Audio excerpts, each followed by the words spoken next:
అబ్బాయి ఎవరు నాకు చెప్పు, నువ్వు ప్రేమించే అబ్బాయి? చూపిస్తాను, నీకు చూపిస్తా చూడు. బాగున్నాడా? నువ్వా?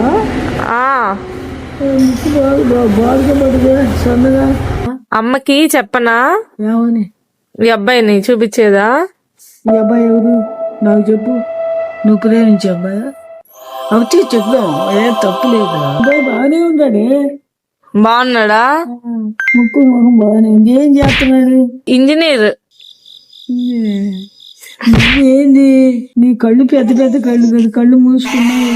బాగానే ఉన్నాడు. ఇంజనీరా? ఎక్కడ ఈ అబ్బాయి ఉన్నాడు? మనిషి దూరంతో మేము కళ్ళతో చెప్తావా? మనకు కావాల్సింది మంచి గుణం కావాలి. పర్లేదా ఏ కులమైనా? మరి ఆ గుణవంతుడు ఉద్యోగంతో చేయటమే. అసలు జనం ఆశ్చర్యపోతున్నారు మీరు నచ్చలేదంటే. ముగ్గురు చెప్పు అమ్మకి చివరు.